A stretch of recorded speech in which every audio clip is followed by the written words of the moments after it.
Salut à toutes et à tous. On se retrouve comme prévu pour cette seconde vidéo sur Final Fantasy XIV et Realm Reborn, dans laquelle nous parlerons de la technique.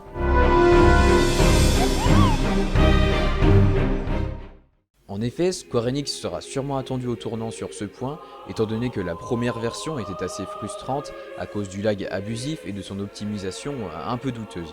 A l'époque, il fallait un processeur i7 et une carte graphique de dernière génération juste pour faire tourner Final Fantasy XIV dans des paramètres convenables. Alors qu'est-ce qui change concrètement ?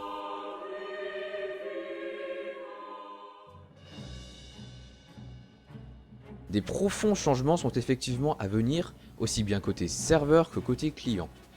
Côté serveur, disons simplement que si c'est ce qui vous inquiète, la nouvelle architecture du code des serveurs permet la disparition du lag structurel. En somme, l'ouverture de l'interface, la réponse au clic sur un bouton, la prise en compte du déplacement d'un personnage ou d'un mob seront instantanées. Et pour les puristes du ping, que 250 millisecondes auraient pile, des data centers, donc des serveurs, seront ouverts en Europe au cours de la bêta vers la seconde ou la troisième phase, réduisant au maximum la latence liée à l'éloignement des serveurs, ni plus ni moins. Sachez tout de même que le jeu conservera son caractère international, les Européens pourront donc très bien jouer sur un serveur japonais sans souffrir de la latence, si ce n'est en combat joueur contre joueur. Côté client maintenant, le moteur graphique du jeu a été spécialement créé pour ARR. Exit donc le Crystal Tools, lequel n'avait pas franchement été conçu pour un MMO, et bonjour à ce nouveau moteur, créé par la tête pensante du projet Luminous, dont il partage le noyau. Sa vocation est tout simplement de reléguer la V1 au stade de mauvais souvenirs. La grosse nouveauté conséquente, c'est l'optimisation avancée pour les PC plus modestes et la PlayStation 3. Naoki Yoshida, le producteur du jeu, assure qu'il ne sera pas nécessaire d'acheter un nouveau PC pour faire tourner ARR dans des paramètres convenables. Il entend par là si votre PC est âgé de moins de 3 ans, la V1 datant de 2010. Pour info, la config la plus faible que j'ai à disposition, un ordinateur portable à base 173610QM et de GT650M, bon c'est vrai qu'il y a pire mais ça reste un ordi accès multimédia, fait en tout cas tourner le jeu à fond dans sa version alpha. Il est sur le marché depuis début 2012. Pour ceux que l'optimisation n'intéresse guère, la profondeur de champ a été très largement augmentée, la caméra pourra d'ailleurs être éloignée dans des proportions démesurées, et le nombre de personnages affichés à l'écran sera réglable dans la version bêta.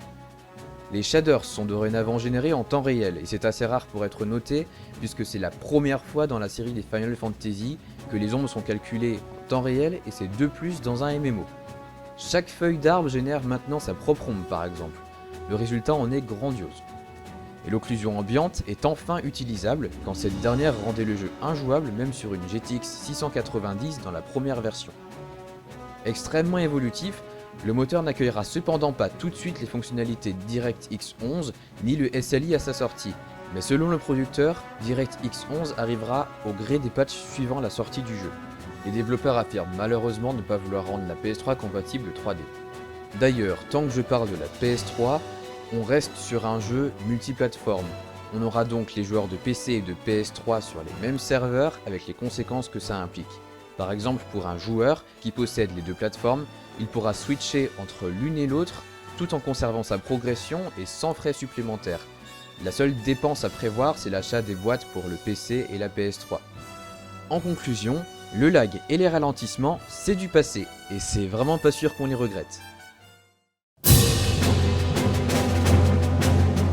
Avant de terminer, je voulais préciser que si l'on ne connaît pas encore la date de sortie exacte du jeu au jour d'aujourd'hui, la première phase de bêta fermée commencera en tout cas à la mi-février prochaine et les inscriptions sont déjà ouvertes à cette adresse.